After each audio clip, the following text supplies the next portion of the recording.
Hi friends, welcome to my channel my family dairy. ఎలా ఉన్నారండి? అందరూ బాగున్నారా? నేను కూడా బాగున్నానండి. మీరందరూ ఎలా ఉన్నారో నాకైతే కామెంట్ సెక్షన్లో కామెంట్ చేయండి. సో ఇంక ఇవాళ అయితే నేను అంటే సమ్మర్ వస్తుంది. నార్మల్గా కూడా మనము మంత్లీ లేదా 2 మంత్స్కి ఒకసారి మీల్ ప్రిప్స్ అనేవి చేసి పెట్టుకుంటూ ఉంటాం కదా. సో ప్రిపరేషన్స్ అనేవి అంటే కొన్ని మసాలా పౌడర్లు కావచ్చు, అలా అవన్నీ కూడా చేసి పెట్టుకుంటూ ఉంటే మనకి వంట ఈజీ అవుతుంది. సో ఇంక ఇప్పుడు ఎలాగో సమ్మర్ వస్తుంది కాబట్టి ఎక్కువసేపు వంటగదిలో ఆ వేడిని పెట్టుకొని ఉండలేం కదా. సో ఇలాంటివి చేసి పెట్టుకుంటే కొంచెం త్వరగా వంట అయిపోద్ది అనమాట. సో ఏమేం చేస్తున్నాను ఏంటి అనేది వాళ్ళ వ్లాగ్లో చూసేసేయండి. మంచి రెసిపీస్ ఉన్నాయి, అలాగే మంచి టిప్స్ కూడా చెప్తాను, ఓకేనా. సో ఫస్ట్ అయితే ఎప్పుడు మీకు తెలుసు కదా, నేను 1 మంత్కి సరిపడా గ్రీన్ పీస్ అలాగే శనగలు, ఒక నెల శనగలు, గ్రీన్ పీస్ మాత్రం ప్రతి నెల 1/2 kg మాత్రం నేను బాయిల్ చేసి ఆ తర్వాత వాటర్ వంపేసి నేను ఫ్రిడ్జ్లో స్టోర్ చేసుకుంటాను. ఒక నెల శనగలు, ఒక నెల బొబ్బర్లు, ఒక నెల రాజ్మా, ఇట్లాగా 1/2 kg ఒక్కొక్క నెలలో ఒక్కొక్కటి అయితే నేను వాడుతూ ఉంటాను అనమాట. సో ఈ నెలలో నేను శనగలు తీసుకున్నాను, నల్ల శనగలు.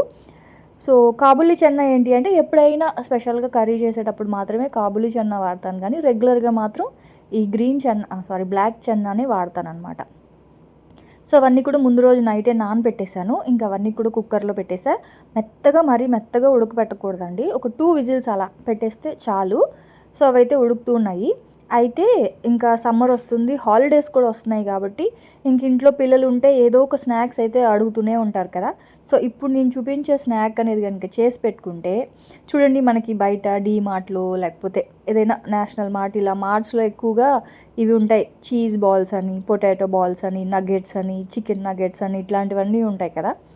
సో అవి ఇంట్లోనే కనుక మనం చేసి పెట్టుకుంటే ఎప్పుడు కావాలంటే అప్పుడు పిల్లలకి ఇచ్చేయచ్చు. యాక్చువల్గా ఫ్రెంచ్ ఫ్రైస్ కూడా ప్లాన్ చేశాను, కాకపోతే నిన్న 2 kgs అనుకొని 1 kg పొటాటోసే తెప్పించాను అనమాట. లేదంటే మీకు ఫ్రెంచ్ ఫ్రైస్ కూడా చేసి చూపించేదాన్ని ఎలా స్టోర్ చేసుకోవాలో. సో అది ఈసారి వ్లాగ్లో చూపిస్తాలేండి. సో ఇప్పుడైతే మాత్రం నేను ప్యాటీస్ ఉంటాయి కదా, సో ప్యాటీస్, అలాగే ప్యాటీస్ అంటే చూడండి మనం బర్గర్లో పెట్టుకుంటాం కదా, సో ఆ ప్యాటీస్ అనమాట అవి, అలాగే నగెట్స్ 2 చేస్తున్నాను. సో దానికోసం అయితే ఇది కేజీ కన్నా ఇంకొంచెం ఎక్కువ, అంటే 1.5 kg అలా ఉంటాయన్నమాట ఈ బంగాళదుంపలు. సో అవన్నీ కూడా కడిగేసి ఫస్ట్ అయితే ఉడకబెట్టుకుంటున్నాను. మీరు కావాలి అంటే కుక్కర్లో ఒక విజిల్ పెడితే సరిపోద్ది, కాకపోతే ఇంకా కుక్కర్లు ఖాళీ లేవు కదా, అందుకే ఇంకా గిన్నెలో పెట్టాయన్నమాట. సో ఇది దాని మట్టుకు అది ఉడుకుతూ ఉంటుంది అనమాట. ఇవి ఏంటి అంటే మనం ఒక గంటలోనో అరగంటలోనో చేసేయలేమండి, ఒక డే అంతా పడుతుంది. సో ఒకటేసారి స్ట్రెయిన్ అవ్వకుండా ఒక డేలో అలా స్లోగా చేసుకుంటూ ఉంటే సరిపోద్ది అనమాట. సో ఇవి ఉడుకుతూ ఉంటాయి, మనం ఇంకా వేరే పని కూడా చేసుకోవచ్చు ఇంట్లో కదా. సో ఇంక ఇక్కడ ఏంటి అంటే బంగాళదుంపలు పెట్టేశాను. సో చెన్న ఉడికిపోయింది, సో చెన్న పక్కన పెట్టేసాను అనమాట. ఇంకా చింతపండు కూడా బాయిల్ చేసి పెట్టుకుంటానండి. నిజంగా చెప్తున్నాను, ఈ చింతపండు పేస్ట్ అనేది ఎంత హెల్ప్ అవుతుందంటే, ఒక్కొక్కసారి నేను కూడా బద్దకిస్తాను, నార్మల్ చింతపండు వాడతాను కానీ. సో అలాంటప్పుడు ఏమవుతుందంటే, నార్మల్ చింతపండు మనకి పప్పులో వేయాలన్నా లేకపోతే ఏదైనా పులుసు కూరలు అప్పటికప్పటికే చేసేటప్పుడు సరిగా ఆ చింతపండు పల్ప్ అనేది తీయం, కొంచెం వాడేసి మిగతాది అందులో చింతపండు ఉన్నా సరే పడేస్తాం, ఇంకా దాన్ని ఏం చేస్తాంలే అన్నట్లుగా. సో అదే ఇలా కనుక మనము దాంట్లో ఉన్న గింజలు అవి నారలు అన్నీ తీసేసి బాయిల్ చేసి అంటే ఇలా వాటర్ వేసేసి సాల్ట్ వేసేసి దీన్ని స్టవ్ మీద పెట్టి సిమ్లో ఒక 10 minutes కనుక కుక్ చేసుకుంటే అది మెత్తగా అయిపోద్ది. దాన్ని మీరు మిక్సీలో కనుక పేస్ట్ లాగా చేసి స్టోర్ చేసుకుంటే అసలు చింతపండు మనకి ఎప్పుడైతే ఎమర్జెన్సీ అవుతుందో సో అప్పుడు 1 స్పూను లేదా 2 స్పూన్లు తీసుకొని వాడుకుంటే చాలా యూజ్ అవుతుందండి. సో మనకి చింతపండు కూడా వేస్ట్ అవ్వదు, ప్లస్ టైం కూడా సేవ్ అవుతుంది. సో అందుకని చింతపండు పేస్ట్ కోసం అని చెప్పేసి స్టవ్ మీద పెట్టేశాను గిన్నెలో పెట్టి. సో అది మటుకు అది ఉడుకుతూ ఉంటుంది అనమాట, సిమ్లో పెట్టాను. ఆ తర్వాత ఇంకా జీలకర్ర పొడి, మిరియాల పొడి, తర్వాత కొన్ని రకాల పొళ్ళు, సాంబార్ పొడి, ఇవన్నీ కూడా చేసి పెట్టుకుంటే ఏంటి అంటే తెలుసు కదా, ఇంక ఇప్పుడు సమ్మర్ కాబట్టి మజ్జిగలు ఎక్కువ తాగుతూ ఉంటాము. సో మజ్జిగలోకి జీలకర్ర, ఇంకా వేరే ఏమీ అవసరం లేదు, ఉట్టి జీలకర్ర పొడి ఒక్కటే వేసుకొని మజ్జిగ చేసుకొని కొంచెం నిమ్మకాయ పిండితే పిండుకోవచ్చు, లేకపోతే లేదు. జీలకర్ర సాల్ట్ వేసుకొని మజ్జిగ తాగితే హాయిగా ఉంటుందండి. సో కొంచెం స్పైసీ ఇష్టపడే వాళ్ళు కొంచెం మిరియాలు కూడా వేసుకోవచ్చు, అందులో కొన్ని మిరియాలు కూడా వేసుకుంటే బాగుంటుంది. సో ఏమీ లేదనుకుంటే జీలకర్ర మజ్జిగ చాలా బాగుంటుంది. నాకు జీరా బటర్ మిల్క్ అంటే చాలా ఇష్టం అనమాట. బయటికి వెళ్ళినా కూడా ప్యాకెట్స్ అవే తీసుకొని తాగుతూ ఉంటా.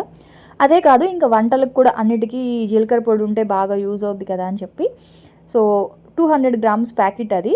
100 గ్రాములు మాత్రం విడిగా ఒక దాంట్లో వేసి పెట్టుకున్నాను జాడీలో. ఇంకొక 100 గ్రాములు మాత్రం వేయించి పొడి చేసి పెట్టుకున్నా. యాక్చువల్గా మిరియాల పొడికి మిరియాలు వేయించాల్సిన అవసరం లేదు, కాకపోతే ఏంటంటే కొంచెం మెత్తగా ఉంటాయి కదా. సో ఇలా ఒక్క 5 మినిట్స్ కూడా అవసరం లేదు, ఒక 2-3 మినిట్స్ మిరియాలని ఫ్రై చేసుకుంటే ఏంటి అంటే కొంచెం క్రిస్పీగా అవుతాయి. మనం మిక్సీలో వేసినప్పుడు పౌడర్ బాగా అవుతుంది అనమాట. అందుకే ఒక 100 గ్రాములు మిరియాలు కూడా ఫ్రై చేసేసి ఒక ప్లేట్లోకి తీసుకున్నాను. ఇవన్నీ కూడా చల్లారాలి. చల్లారిన తర్వాత పౌడర్ చేస్తేనే మనకి బాగా మెత్తగా పౌడర్ వస్తుంది అనమాట. అలాగే ఇది వాము. సో వాము కూడా ఏంటి అంటే బజ్జీలు ఇలాంటివి చేసినప్పుడు వాము కూడా వేసుకుంటానండి మజ్జిగలో. ఒక్కొక్కసారి జీలకర్ర, ఒక్కొక్కసారి వాము కూడా వేస్తాను. ఇంకా బజ్జీలకు కూడా ఉపయోగపడుతుంది కదా అని చెప్పేసి ఇంకా వాము కూడా జస్ట్ అలా ఒక 2-3 మినిట్స్ ఫ్రై చేసి ఒక ప్లేట్లోకి తీసుకున్నాను. ఆ తర్వాత ఇంకా సమ్మర్ అంటే ఎక్కువ పచ్చళ్ళు పెట్టుకుంటూ ఉంటాం కదండి. నిమ్మకాయ పచ్చడి, టమాటా పచ్చడి, లేకపోతే ముక్కల పచ్చడి. ఇప్పుడు వచ్చే మామిడికాయలతోటి ఎక్కువ ముక్కల పచ్చడి పెడతా ఉంటాను. నా దగ్గర అయితే సక్సెస్ఫుల్గా ఆవకాయ అయిపోయింది. సో ఇది కనుక ఉంటే పచ్చడి పెట్టుకోవడం నిమిషాల్లో పని అనమాట. సో అందుకని చెప్పి ఇది చేసుకుంటున్నాను. ఆవాల పొడి అనమాట, వేయించిన ఆవపిండి అంటాం కదా. సో అది 100 గ్రాములు ఆవాలు, ఒక 3 స్పూన్స్ మెంతులు, 1 స్పూన్ జీలకర్ర. ఫస్ట్ అయితే మెంతులు ఫ్రై చేయాలి. ఫస్ట్ నేను మర్చిపోయి ఆవాలు వేసేసాను అనమాట. సో అందుకని మళ్ళీ ఫస్ట్ మెంతులు జీలకర్ర ఫ్రై చేసుకొని మళ్ళీ ఆవాలు కూడా వేసి మళ్ళీ ఫ్రై చేసుకున్నాను అనమాట. సో ఇవన్నీ చేపల పులుసులో కూడా వేసుకోవచ్చండి. ఆవాల పొడిని, ఆవాలు మెంతులు జీలకర్ర పొడిని చేపల పులుసులో కూడా వేసుకోవచ్చు. కాకపోతే నేను సాంబార్ పొడే చేపల పులుసులో కానీ, బెండకాయ పులుసు, వంకాయ పులుసు దేంట్లో అయినా సరే నేను సాంబార్ పొడే వేసేసుకుంటున్నా. చేపల పులుసులోకి సాంబార్ పొడి ఏంటి భారతి అని అనుకోకండి, చాలా బాగుంటుంది. అలా అని ఎక్కువ వేయాల్సిన అవసరం లేదు, 1 లేదా 2 స్పూన్లు మనం చేసే క్వాంటిటీని బట్టి సాంబార్ పొడి చేపల పులుసులో వేస్తే అద్భుతమైన టేస్ట్, స్మెల్ చిక్కగా కూడా వస్తుంది అనమాట. అయితే ఇది మాత్రం నేను ఎందుకు చేశానంటే కేవలం పచ్చళ్ళ కోసమే ఆవాలు మెంతులు జీలకర్ర పొడి అయితే చేసి పెట్టుకున్నాను. ఆ తర్వాత బంగాళదుంపలు అయితే ఉడికిపోయాయి, అలాగే చింతపండు కూడా ఉడికిపోయింది, పక్కన పెట్టేసా. ఇంక ఇది వచ్చేసి సాంబార్ పొడి అనమాట. సో సాంబార్ పొడికి నేను ఒక 4 గరిట్లు, చూస్తున్నారు కదా చిన్న గరిట్లు, 4 గరిట్లు శనగపప్పు తీసుకున్నాను. 2 గరిట్లేమో పెసరపప్పు, 2 గరిట్లేమో మినప్పప్పు, ఒక స్పూను ఆయిల్ వేసుకున్నాను. ఆయిల్ ఎక్కువ వేయకూడదు, ఎందుకంటే సాంబార్ పొడి కదా, ఆయిల్ వేస్తే ముద్దగా ఉంటుంది, పౌడర్లా కాకుండా. సో జస్ట్ అది వేగడానికి సరిపడా 1 స్పూను ఆయిల్ అయితే వేసాను. ఆ తర్వాత అదే గరిటతోటి ఆవాలు ఒక గరిట, ఒక పావు గరిట మెంతులు, ఒక హాఫ్ జీలకర్ర, అలాగే ఒక హాఫ్ మిరియాలు, ఒక 4 గరిటల వరకు, గరిటలు అంటే పెద్దవి కాదండి, చిన్న గరిటలు మీరు చూసారు కదా. సో ఆ గరిటలు అంటే స్పూన్స్ అనుకోండి. అలాగే ఒక 4 గరిటలు ధనియాలు, మీరు తినే కారాన్ని బట్టి ఎండుమిరపకాయలు. ఇక్కడైతే నేను ఒక 15 వరకు ఎండుమిరపకాయలు తీసుకున్నానండి. అంటే మనం సాంబార్లో మళ్ళీ కారం ధనియాలు వేస్తాం కాబట్టి సో ఇందులో కొంచెం తగ్గినా పర్వాలేదు. నేనైతే ఒక 15 వరకు ఎండుమిరపకాయలు వేసుకున్నాను. ఆ తర్వాత కరివేపాకు వేసుకున్నాను. ఫస్ట్ పప్పుల్ని హాఫ్ వరకు ఫ్రై చేసుకోవాలి. పప్పులు సగం వేగిన తర్వాత అప్పుడు ధనియాలు, జీలకర్ర, మిరియాలు, ఎండుమిర్చి, కరివేపాకు, ఇంగు కూడా వేసుకుంటే చాలా బాగుంటుంది. కాకపోతే ఇంగు నా దగ్గర అయిపోయింది, మర్చిపోతూనే ఉన్నాను. మా వారి దగ్గర తెప్పిద్దామంటే గుర్తే ఉండట్లేదు. సో మీరు మాత్రం మర్చిపోకుండా ఇంగు కూడా వేసుకోండి, సాంబార్ పొడిలో మంచి వాసన వస్తుంది. సో నేనేంటి అంటే ఆ కడాయిలోనే ఉంచేసాను పప్పుని, ఆ వేడికి ఇంకొంచెం బాగా వేగిపోతాయి అన్నమాట. సో సాంబార్ పొడికి అది చల్లారాలి. ఈ లోపల ఈ జీలకర్ర ఇందాక మనం అన్నీ వేయించి పెట్టుకున్నాం కదా, మిరియాలు జీలకర్ర అవన్నీ కొంచెం చల్లారాయి. సో చల్లారిన తర్వాతనే పౌడర్ చేసుకోవాలి. వేడి మీద చేస్తే ఏమవుతుందంటే మిక్సీలో కూడా తడి వచ్చేస్తుంది. సో మనం స్టోర్ చేసుకున్నా సరే మనకి లోపలంతా కూడా కొంచెం స్మెల్ వస్తుంది. సో అందుకని చెప్పేసి నేను అన్నీ కూడా చల్లారిన తర్వాత పౌడర్ చేసుకున్నాను అనమాట. ఆ తర్వాత ఇంకా ఫస్ట్ అయితే జీలకర్ర పౌడర్ చేసుకున్నాను. ఆ తర్వాత మిరియాల్లో కొంచెం సాల్ట్ వేసుకొని మిరియాల పౌడర్ చేసుకున్నాను. ఆ తర్వాత ఆవాలు మెంతులు జీలకర్ర పౌడర్ చేసుకున్నాను. ఆ తర్వాత ఈ మూడు జీలకర్ర మిరియాల్లో మిక్స్ అయినా ఏం కాదు, మిరియాలు ఆవ పొడిలో మిక్స్ అయినా ఏం కాదు, కానీ ఆ ఆవ పొడి వామ్ పొడిలో మాత్రం మిక్స్ అయితే ఆ స్మెల్ బాగోదు. అందుకే ఒక పొడి క్లాత్ పెట్టుకొని కడగకుండా ఇలా పౌడర్స్ చేసినప్పుడు ఏంటి అంటే ప్రతిసారి కడగకుండా ఒక క్లాత్ పెట్టుకొని తుడిచేస్తే మిక్సీ జారు పొడిగా ఉంటుంది. సో ప్రతిసారి కడిగామనుకోండి లోపల వాటర్ వచ్చేస్తుంది కదా, సో ఆ వాటర్ ప్రతిసారి పోదు. అందుకని ఇలాంటి పౌడర్స్ చేసేటప్పుడు ఒక క్లాత్ పెట్టుకొని తుడిచేసుకోండి మిక్సీ జార్ని. సో అవన్నీ కూడా ప్లేట్లో వేసాను. ఎందుకంటే ఆ ప్లేట్లో పెట్టాను, థంబ్నెయిల్కి ఫోటో కూడా తీసుకోవాలి. సో అందుకనే అవన్నీ కూడా ప్లేట్స్లో పెట్టేశాను. అవన్నీ కూడా బాటిల్స్లో వేయాలి. ఆ తర్వాత ఇందాక ఇదిగోండి ఇవి ఉడికించి పెట్టుకున్నాం కదా, గ్రీన్ పీసు అలాగే కొమ్ము శనగలు, అదే నల్ల శనగలు. సో ఇంక ఇవన్నీ కూడా ఏంటి అంటే వాటర్ అంతా కూడా వంపేసి ఫ్రిడ్జ్లో పెట్టేసుకోవడమే. కాకపోతే ఇవి కొంచెం వేడిగా ఉన్నాయి, సో కొంచెంసేపు ఆగాక ఫ్రిడ్జ్లో పెట్టేసుకుంటాను. ఆ తర్వాత ఇంకా చింతపండు ఇదిగోండి. అయితే చింతపండు ఇక్కడ మనం ఇందాక ఒక గ్లాస్ వాటర్ వేసాం కదా, సో ఆ వాటర్ ఏంటి అంటే అయిపోయాయి అనమాట. సో అందుకని నేను మళ్ళీ ఒక హాఫ్ గ్లాస్ వాటర్ని వేడి చేసి వేసానండి. మీరు చన్నీళ్ళు కనుక వేస్తే చింతపండులో బూజు వచ్చేస్తుంది. అలా కాకుండా మీరు ఫ్రిడ్జ్లో పెట్టుకుంటే పర్లేదు, కానీ బయట నిల్వ చేయాలి అంటే మాత్రం మీరు మళ్ళీ వేడి నీళ్ళే వేయాలన్నమాట, అంటే కొంచెం లూజ్గా రావడానికి. సో నేనేంటి అంటే ఒక హాఫ్ గ్లాస్ నీళ్ళు మళ్ళీ వేడి చేసి ఆ వాటర్ అయితే వేసాను అనమాట. సో ఇదిగోండి, ఇప్పుడు ఇది చూసారా, ఇది చాపర్లో అయినా వేసుకోవచ్చు, మిక్సీలో అయినా వేసుకోవచ్చు, మీ ఇష్టం, ఏం కాదు. సో దీన్నంతా కూడా ఇట్లా ఒక గాజు సీసాలో వేసి పెట్టుకుంటే, స్టీల్ దాంట్లో వేయకండి, గాజు సీసాలో వేసుకోండి. మీకు ఎప్పుడు కావాలి అంటే అప్పుడు వెంటనే ఇది ఒక 2 స్పూన్స్ 1 స్పూన్ తీసుకొని చారు పెట్టుకోవాలన్నా, సాంబార్లో వేయాలన్నా, ఎందులో అయినా సరే ఒక స్పూన్ తీసి ఇలా వేసేస్తే చింతపండు పేస్టు మనకి చాలా సులువుగా ఉంటుందండి వాడుకోవడానికి. ఇలా మాత్రం ఒక్కరోజు కనుక మనం కొంచెం శ్రమ అనుకోకుండా చేసుకుంటే మనకి 1 మంత్ పైన ఇవన్నీ వచ్చేస్తాయి అన్నమాట. సో చూసారా, ఇదంతా 1/2 కేజీ చింతపండు కొంచెం తీసాను అంతే. 1/2 కేజీ చింతపండులో కొంచెం చింతపండు తీసి, అంటే 400 గ్రామ్స్ చింతపండు అనమాట అది. ఆ తర్వాత అది పక్కన పెట్టేశాను. ఇంక ఇక్కడ సాంబార్కి ఇవన్నీ కూడా బాగా చల్లారిపోయాయి అనమాట. సో చల్లారిపోయింది కదా, ఇంక దీన్ని కూడా పౌడర్ చేసేసుకోవడమే. అయితే ఇక్కడ నేను మీకు ఇంకొకటి కూడా చూపిద్దాం అనుకున్నాను, కాకపోతే కుదరలేదండి. ఇన్స్టెంట్ సాంబారు. సో మీరు ఎప్పుడైతే సాంబార్ పొడి చేస్తారో, సాంబార్ పొడితో పాటు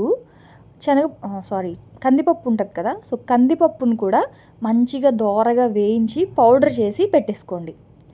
సో 3 స్పూన్స్ కందిపప్పుకి 1 స్పూను సాంబార్ పొడి వేసి ఇన్స్టెంట్ సాంబార్ చేసుకోవచ్చు అనమాట. కందిపప్పుని మంచిగా వేయించి దోరగా పౌడర్ చేసి పెట్టేసుకున్నాం అనుకోండి, మనం ఉల్లిపాయ టమాటా వేయించేసి ఇంకా పప్పుని ఉడికించే అసలు పనే లేకుండా టమాటా ఉల్లిపాయ ఫ్రై చేసేసుకొని కొంచెం పోపు పెట్టేసి అందులో మనకు కావాలి అనుకుంటే వెజిటేబుల్స్ అన్నీ వేసేసి వాటర్ వేసేసి చింతపండు వేసేసిన తర్వాత మనం కందిపప్పు వేస్తాం కదా, కందిపప్పుకి బదులుగా వేయించిన కందిపప్పు ఉంటుంది కదా, వేయించిన కందిపప్పు పౌడరు. సో అది 3 స్పూన్స్ వాటర్లో మిక్స్ చేసి వేసి 1 స్పూను సాంబార్ పొడి అనమాట. సో కొలత అది 3 స్పూన్స్ కందిపప్పు పొడికి 1 స్పూన్ సాంబార్ పొడి కనుక వేసేస్తే మీకు ఇన్స్టెంట్ సాంబార్ రెడీ అయిపోద్ది. ఇది వరకు నేను వేరే వీడియోస్లో చూపించాను మీకు ఆ రెసిపీ. ఇవాళ కాకపోతే నా దగ్గర కొన్ని ఆల్రెడీ నేను మీల్ ప్రిప్స్ ఎప్పుడు చేసి పెట్టుకుంటూనే ఉంటానండి. సో అవి ఉంది కదా నా దగ్గర, అందుకే ఇంక ఈ వీడియోలో షేర్ చేయలేకపోయాను. అందుకే చెప్తున్నాను మీకు, సమ్మర్లో ఈ సాంబార్ కానీ, పప్పుచారు కానీ, రసం కానీ ఇలాంటివన్నీ కూడా చాలా ఫాస్ట్గా అయిపోతాయి అన్నమాట. జస్ట్ సాంబార్కి మనం ఒక గిన్నెలో తాలింపు పెట్టేసి ముక్కలన్నీ వేసేసి వాటర్ వేసేసి వేయించుకున్న కందిపప్పు పొడి సాంబార్ పొడి వేసేసి సిమ్లో పెట్టేస్తే మంచిగా మనకి సాంబార్ అనేది రెడీ అయిపోద్ది. సో షార్ట్లో పెట్టమని అడిగారు, ట్రై చేస్తానండి. సో ఇప్పుడు సాంబార్ పొడి కూడా చేశాను కాబట్టి ఖచ్చితంగా షార్ట్స్లో అయితే పోస్ట్ చేస్తాను. సో ఇంకా అవన్నీ కూడా ఇలాగా బాటిల్స్కి అయితే తీసేసుకొని అన్నీ బయటే ఉంచేస్తాను. ఇవి మాత్రం డీప్ ఫ్రిడ్జ్లో పెడతానండి, ఎందుకంటే అవి బాయిల్ చేశాం కదా, గ్రీన్ పీసు అలాగే కొమ్ము శనగలు. సో అవేంటి అంటే డీప్ ఫ్రిడ్జ్లో పెడతాను. నార్మల్ ఫ్రిడ్జ్లో ఏం పెట్టానంటే చింతపండు పేస్ట్ ఉంది కదా, సో అది నార్మల్ ఫ్రిడ్జ్లో పెట్టాను అనమాట. డీప్ ఫ్రిడ్జ్లో పెట్టాల్సిన అవసరం లేదు. కానీ ఈ శనగలు గ్రీన్ పీస్ మాత్రం డీప్ ఫ్రిడ్జ్లోనే పెట్టాలి. నార్మల్ ఫ్రిడ్జ్లో పెడితే స్మెల్ వచ్చేస్తాయండి. సో మీరు ఒక 1 వీక్ అయితే పర్వాలేదు, మనం ఒక 1 మంత్ ఉంచుతున్నాం కదా, సో 1 మంత్ ఉంచాలి అంటే మాత్రం డీప్ ఫ్రిడ్జ్లోనే ఉంచాలి. ఆ తర్వాత మొన్న నేను బ్రెడ్ క్రమ్స్ చేశాను కదా, సో బ్రెడ్ క్రమ్స్ ఎలా చేస్తావు భారతి అని అడిగారు. ఏం లేదండి, ఒక్కొక్కసారి బ్రెడ్ తెచ్చుకున్నప్పుడు శాండ్విచ్ అలా చేసినప్పుడు ఎడ్జెస్ కట్ చేస్తాను కదా, సో ఆ ఎడ్జెస్ ఉంటే పౌడర్ చేసి పెట్టుకుంటా. లేదు కావాలి అంటే అప్పటికప్పటికే మనకి కావాలి అనుకుంటే బ్రెడ్ క్రమ్స్, సో ఇదిగోండి ఇలా బన్స్ కానీ లేకపోతే చిన్న బ్రెడ్ ప్యాకెట్ కానీ తెచ్చుకొని మిక్సీలో కానీ ఇలా చాపర్లో, మిక్సీ కంటే కూడా ఈ చాపర్లో ఏంటి అంటే మనకి ఫ్రీగా తిరుగుతుంది అనమాట. మిక్సీలో ఏంటి అంటే కొంచెం కొంచెం వేసుకోవాలి. ఈ చాపర్ ఏంటి అంటే మనకి బాగా చాప్ చేసి ఇస్తుంది కదా ఏదైనా సరే, సో అందుకని చెప్పి నేను చాపర్లో వేస్తాను అంటే ఇలాంటివన్నీ కూడా. అంతేనండి. దీన్ని మీరు బయట స్టోర్ చేసుకోవాలి అనుకుంటే ఈ పౌడర్ని కొంచెం నీడలో ఒక రోజంతా ఒక ప్లేట్లో వేసేసి ఆరబెట్టేస్తే బాగా పొడి పొడిగా వచ్చేస్తుంది. లేదు ఫ్రిడ్జ్లో పెట్టాలి అనుకుంటే డీప్ ఫ్రిడ్జ్లో పెట్టేసేయండి. మీకు బ్రెడ్ క్రమ్స్ అనేవి మెత్తపడకుండా బాగా పొడి పొడిగా వస్తాయి. నార్మల్ ఫ్రిడ్జ్లో అయినా పెట్టుకోవచ్చు, కానీ డీప్ ఫ్రిడ్జ్లో పెడితే బ్రెడ్ క్రమ్స్ ఇంకా ఎక్కువ రోజులు వస్తాయన్నమాట. సో ఇప్పుడు నేను బుల్లెట్స్ అదే ఆలు బుల్లెట్స్ అలాగే ప్యాటీస్ చేస్తున్నాను. సో ఆల్రెడీ ఆలు ఉడకబెట్టాను కదా, సో దాంట్లోకి క్యారెట్ మొన్న నేను క్యారెట్ ఫ్రై కోసం అని చెప్పేసి కొంచెం లావు ముక్కల్లాగా కట్ చేసుకున్నాను కదా. సో ఇంకా ఎందుకులే ఫ్రై ఎందుకు, ఇందులో వేద్దాంలే అని చెప్పేసి మళ్ళీ ఇంకొంచెం బాగా, అంటే క్యారెట్ ముక్కలు కొంచెం లావుగా ఉంటే ఏంటి అంటే మనం ఫ్రై చేసేటప్పుడు బయటకు వచ్చేస్తాయి.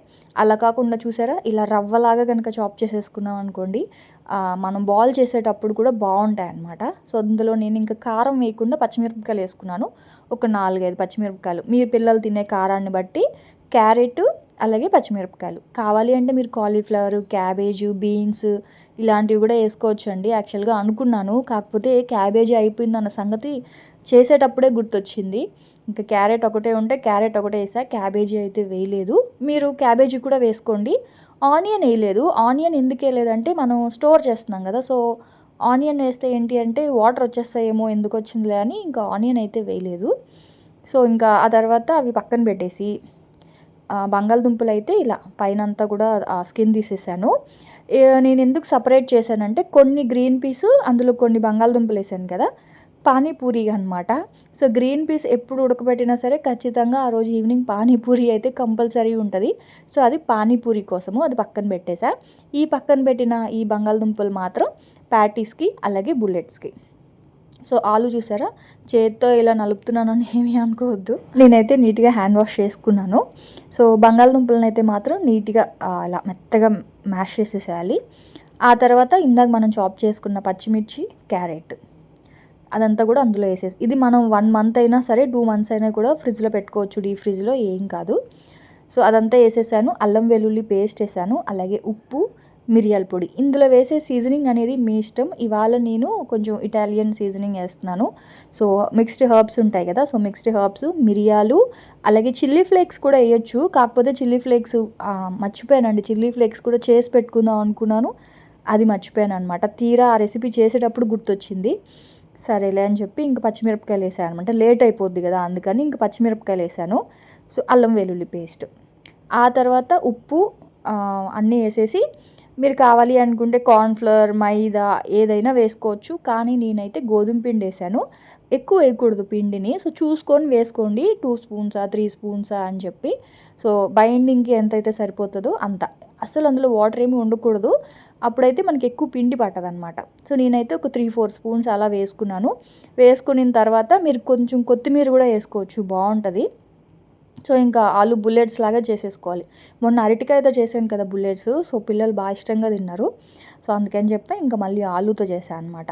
సో ఇలా బుల్లెట్స్ లాగా చేసేసి కొంచెం కార్న్ఫ్లవర్ వాటర్ ఉంటుంది కదా, దాంట్లో ఇలా డిప్ చేసేసి ఇది ఉంది కదా, ఈ పౌడర్ ఉంది కదా, బ్రెడ్ క్రమ్స్ ఉన్నాయి కదా, సో అందులో అద్దేయడమే అనమాట. అయితే దీన్ని ఇట్లా కావాలి అనుకుంటే ఇలా చేసుకోవచ్చు. సేమ్ ఇదే పిండిని ప్యాటీస్, అంటే మనం బర్గర్లో పెట్టుకుంటాం కదా, సో అలా రౌండ్గా ప్యాటీస్ లాగా చేసేసి స్టోర్ చేసుకోవచ్చు అనమాట. సో ఎలా స్టోర్ చేయాలో కూడా చూపిస్తా. మెయిన్గా స్టోర్ చేయడం తెలియాలన్నమాట. సో ఈ రెసిపీ అందరికీ తెలిసే ఉంటుంది, కానీ దీన్ని ఎలా స్టోర్ చేయాలో చెప్తాను. సో దీన్ని అయితే మాత్రం ఒకవేళ మీకు పొటాటో ప్యాటీ అనేది కొంచెం తడిగా ఉందనుకోండి, అంటే కొంచెం మరీ సాఫ్ట్గా ఉందనుకోండి, మీరు ఇంకా కార్న్ఫ్లోర్ వాటర్లో వేయాల్సిన అవసరం లేదు, డైరెక్ట్గా బ్రెడ్ క్రమ్స్ని అంటించినా సరే అంటుకుపోతాయి అన్నమాట, అంటే బాగా కోట్ అవుతాయి అన్నమాట. సో ఇలాగా ఇప్పుడు దీన్ని ఏం చేయాలి అంటే, దీన్ని అలాగే మీరు డబ్బాలో పెట్టి ఫ్రిడ్జ్లో స్టోర్ చేయడానికి అవ్వదండి. సో దీన్ని తీసుకొని వెళ్ళి ఫస్ట్ ఫ్రిడ్జ్లో పెట్టాలి, డీప్ ఫ్రిడ్జ్లో, నార్మల్ ఫ్రిడ్జ్లో కాదు, డీప్ ఫ్రిడ్జ్లో పెట్టేసి అవి కొంచెం బాగా గట్టిగా, చూడండి ఇప్పుడు కొంచెం సాఫ్ట్గా ఉన్నాయి కదా, సో ఇది డీప్ ఫ్రిడ్జ్లో పెడితే ఏమవుతుంది, కొంచెం గట్టిగా అయిపోతాయి. సో గట్టిగా అయిన తర్వాత అప్పుడు బాక్స్లో స్టోర్ చేస్తే మనకి ఒకటికి అంటుకొని, చూడండి ఒక్కొక్కసారి ఏంటంటే బయట నుంచి తెచ్చుకున్నవి కూడా ఎలా ఉంటాయంటే ఒకటి బాగా నలిగిపోయి అంటుకుపోయి ఆయిల్లో వేయగానే ఆ లోపల స్టఫింగ్ అంతా బయటకు వచ్చేసి అలా ఉంటాయి. సో ఇలా కనుక వెంటనే కనుక మనం ఫ్రై చేస్తే, అలాగే వెంటనే కనుక మనం డబ్బాల్లో పెట్టేసినా సరే అవి సాఫ్ట్గా ఉన్నాయి కాబట్టి ఒకటి అంటుకుపోద్ది. అలా అంటుకోకూడదు అంటే అది ఫ్రిడ్జ్లో బాగా గట్టిగా అయిన తర్వాత అప్పుడు బాక్స్లో పెట్టుకోవాలన్నమాట. ఆ తర్వాత సో అదైతే ఒక 1-2 అవర్స్ పాటు ఆ ప్యాటీస్ అన్నీ కూడా డీప్ ఫ్రిడ్జ్లో ఉంచాలి. ఆ తర్వాత ఇక్కడైతే నేను పన్నీర్ టిక్కా కోసం ఇది నేను వారానికి ఒకసారి ఖచ్చితంగా చేసి పెట్టేస్తాను పిల్లల కోసం. ఎందుకంటే మేము నాన్ వెజ్ తినే రోజుల్లో పిల్లలు తినరు కదా నాన్ వెజ్. సో వాళ్ళకి అప్పటికప్పటికే చేయాలి అంటే అవ్వదు కదా. సో వారంలో ఒకసారి ఈ పన్నీర్ టిక్కా కోసం ఇది చేసి పెట్టేస్తా. ఏంటి అంటే ఒక పావు లీటర్ పెరుగుని సో అట్లా కొంచెం ఆ స్ట్రైనర్లో వేసేస్తే వాటర్ అంతా కిందకి వెళ్ళిపోతుంది, పైన హంకర్డ్ మాత్రం ఉండిపోద్ది అనమాట. సో పెరిగేసేసాను. ఆ తర్వాత ఇంకా మనం తినే కారాన్ని బట్టి కారము ఒక స్పూన్ అంటే 1/2 కేజీ పన్నీర్ చేస్తున్నాను. 1 స్పూన్ కారము, 1 స్పూన్ ధనియాల పొడి, పావు స్పూను జీలకర్ర పొడి, కొంచెం మిరియాల పొడి, అలాగే ఒక పావు స్పూన్ చాట్ మసాలా, ఆ తర్వాత జీలకర్ర పొడి ఒక పావు స్పూను అన్నీ వేసేసి ఉప్పు కూడా వేసేసి ఒక స్పూన్ ఆయిల్ వేసాను అనమాట. ఆయిల్ కూడా వేసేసి మంచిగా కలిపేసిన తర్వాత పన్నీర్ అయితే కట్ చేసుకోవాలి. అయితే కొంచెం పెద్ద ముక్కలుగా కట్ చేసుకోవాలన్నమాట. అంటే పన్నీర్ టిక్కా లాగా కదా, సో అందుకని. అయితే ఇందులో నేను యాక్చువల్గా బ్రోకలీ కూడా చేసి పెట్టుకుందాం అనుకున్నాను. పిల్లలు బ్రోకలీ కూడా అడిగారు. కాకపోతే బ్లింకిట్లో నాకు దొరకలేదనమాట. అందుకని చెప్పి ఇంకా 1/2 కేజీ పన్నీర్ అయితే తెప్పించేసాను. సో ఇదిగోండి ఇలా బ్రోకలీ కానీ కాలీఫ్లవర్ కానీ అవి కొంచెం హాట్ వాటర్లో సాల్ట్ వేసి హాట్ వాటర్లో పెట్టేసి బ్రోకలీ కానీ కాలీఫ్లవర్ కానీ ఆ వాటర్ అంతా ఉంపేసి ఇప్పుడు మనం మిక్స్ చేసిన ఆ కర్డ్ మిక్చర్ అంతా ఉంది కదా, సో దాన్ని బ్రోకలీకి కూడా పట్టించేసి ఎయిర్ ఫ్రైయర్లో కానీ దేంట్లో పెట్టేసుకున్నా సరే చాలా బాగుంటుందండి. కాకపోతే నేను కొంచెం ఆ పెరుగు అవన్నీ కొంచెం ఎక్కువ వేసాను. ఎందుకు అంటే అందులో నేను చేసేటప్పుడు కొంచెం ఆనియన్స్, క్యాప్సికమ్, టమాటో అవి కూడా మిక్స్ చేసి ఎయిర్ ఫ్రైయర్లో పెట్టుకుంటాను అనమాట పన్నీర్తో పాటు. సో ఉట్టి పన్నీర్ తింటే ఎగుడు కొడుతుంది. సో దాంతోపాటు ఆనియన్, టమాటో, క్యాప్సికమ్ ఇవన్నీ కూడా మిక్స్ చేసి తింటే చాలా బాగుంటుంది. అందుకే అది కూడా ఎప్పుడు నేను చేసి పెట్టుకుంటాను పిల్లల కోసం అని చెప్పి. సో కర్రీ కావాలి అంటే ఒక్కొక్కసారి దాన్ని కర్రీలో కూడా వాడుకోవచ్చు, లేదు ఇలాగా టిక్కీస్ లాగా కావాలంటే టిక్కీస్ కూడా చేయొచ్చు. ఆ తర్వాత ఫ్రిడ్జ్లో పెట్టేసిన ప్యాటీస్ చూసారా, 2 అవర్స్ తర్వాత ఇలా గట్టిగా అయిపోయాయి. సో దీన్ని నార్మల్ ఫ్రిడ్జ్లో పెట్టకూడదండి. పన్నీర్ కావాలి అంటే నార్మల్ ఫ్రిడ్జ్లో పెట్టుకోండి.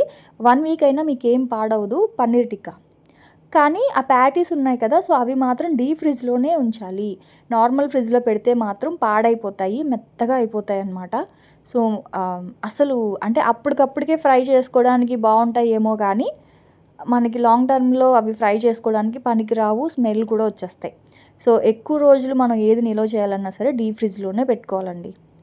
ఆ తర్వాత ఇంకా ఇక్కడైతే ఇదిగోండి ఉల్లిపాయలు అయితే పానీపూరి అని చెప్పాను కదా, సో పానీపూరి అంటే ఇంక ఇవాల్టి స్నాక్ అనమాట పానీపూరి. సో ఫ్రిడ్జ్లో పెట్టినవన్నీ కూడా ఈ వీక్కి అట్లా చేస్తూ ఉంటాను. సో ఇవాళ మాత్రం పానీపూరి చేస్తున్నాను. సో పానీపూరి కోసం గ్రీన్ పీసు బంగాళదుంప పెట్టేసా. ఆ వాటర్లో కొంచెం జీలకర్ర పొడి, ఆ తర్వాత కొంచెం చాట్ మసాలా, ఆ తర్వాత ఉప్పు, బ్లాక్ సాల్ట్ ఉంటుంది కదా, సో బ్లాక్ సాల్ట్, ఆ తర్వాత ఇది మెయిన్ అండి కొత్తిమీర పుదీనా పేస్ట్. సో కొత్తిమీర పుదీనా పేస్ట్ కూడా నేను ముందుగా చేసి పెట్టుకుంటాను అనమాట. సో అది కూడా మీకు చాలాసార్లు చెప్పాను. సో నా దగ్గర కొత్తిమీర పుదీనా పేస్ట్ ఉంది, అందుకే ఇంక ఇవాళ చేసుకోలేదు. సో అది ఉంటే ఏంటి అంటే బిర్యానీలో వేసుకోవచ్చు, తర్వాత పుదీనా కొత్తిమీర రైస్ చేయొచ్చు, ఇలా పానీపూరిలో చేసుకోవచ్చు. ఆ తర్వాత దాంతో గ్రీన్ చట్నీ చేయొచ్చు కొత్తిమీర పుదీనా పేస్ట్ ఉండడం వల్ల. సో ఒక్కసారి చేసుకుంటే మీకు ఒక నెల రోజుల పాటు దేనికైనా సరే అది యూజ్ అవుతూనే ఉంటుంది. సో ఇప్పుడు కూడా చూడండి అందులో అది వేసేసాను. అలాగే కొంచెం చింతపండు ఒక స్పూన్ చింతపండు పేస్ట్ వేసేసాను. పానీ రెడీ అయిపోయింది. ఇక్కడేమో జస్ట్ సాల్ట్, కొంచెం బ్లాక్ సాల్ట్, అలాగే కొంచెం జీలకర్ర పొడి, కారము వేసేసాను. ఆనియన్స్ కూడా వేసేసి మంచిగా ఇలా కలిపేసాను అనమాట. సో పానీపూరి కోసం పానీ రెడీ అయిపోయింది, లోపల ఆలు స్టఫింగ్ కూడా రెడీ అయిపోయింది. ఇంకా పిల్లలు రాలేదు కానీ చేసి పెట్టేస్తున్నాను. నాకైతే ఆకలేస్తుంది. సో పానీపూరి కదా తిందాంలే అని చెప్పేసి సో చేస్తూ ఉన్నాను అనమాట. ఇవి ఇన్స్టెంట్ పూరీలు. సో ఆ పూరీలు ఏంటంటే తెలుసు కదా అందరికీ, ఎయిర్ ఫ్రైయర్లో కూడా చేయొచ్చు. కాకపోతే నాకు ఎందుకో ఎయిర్ ఫ్రైయర్లో చేస్తుంటే అవి మాడిపోయినట్లు వస్తున్నాయి, అందుకే ఇంకా ఆయిల్లో ఇలా ఫ్రై చేస్తున్నాను. మీరు కావాలి అనుకుంటే ఎయిర్ ఫ్రైయర్లో కూడా ఫ్రై చేసుకోవచ్చు అనమాట. నాకు ఇష్టమైన పానీపూరి. సో ఇది మాత్రం ఎందుకో చాలా ఇష్టం అండి. ఇట్లా అంటే కడుపు నిండా తింటా. ఒక్కొక్కసారి ఏంటో తెలుసా, నైట్ డిన్నర్ కూడా ఇదే తినేస్తాం అనమాట నలుగురం. సో మంచిగా ఒక 10-15 పూరీలు అలా నైట్ తినేసామనుకోండి కడుపు ఫుల్ అయిపోద్ది. సో ఇంక ఈవినింగ్ స్నాక్ అయితే ఇదనమాట. సో నేనైతే ఫస్ట్ కొంచెం పెట్టుకొని తినేస్తున్నాను. మార్నింగ్ నుంచి అలా కష్టపడ్డాను కదా! సో వ్లాగ్ నీట్‌గా వచ్చిందా లేదా అనేది తర్వాత చూస్తా. ఫస్ట్ తినేసిన తర్వాత అప్పుడు ప్రశాంతంగా కూర్చొని వీడియో అయితే ఎడిట్ చేస్తాననమాట. ఇంకా మా వాళ్ళు రాలేదు కాబట్టి ఫస్ట్ అయితే కొంచెం నేనే టేస్ట్ చేస్తా ఉన్నాను. సో ఖచ్చితంగా బాగానే ఉంటది. బాగోకుండా ఎందుకుంటది. సో అదండి ఇంక ఇవాల్టి వ్లాగ్ అయితే. మీకు ఎలా అనిపించింది ఏంటి అనేది నాకైతే కామెంట్ సెక్షన్‌లో కామెంట్ చేయండి. అలాగే వీడియో నచ్చితే ఖచ్చితంగా లైక్ చేసి సబ్స్క్రైబ్ చేయడం మాత్రం మర్చిపోకండి. నేనైతే పానీపూరి తినేస్తా. మళ్ళీ రేపటి వ్లాగ్‌లో మళ్ళీ వచ్చేస్తా. అప్పటి వరకు ఉంటాను. Bye friends. బాయ్.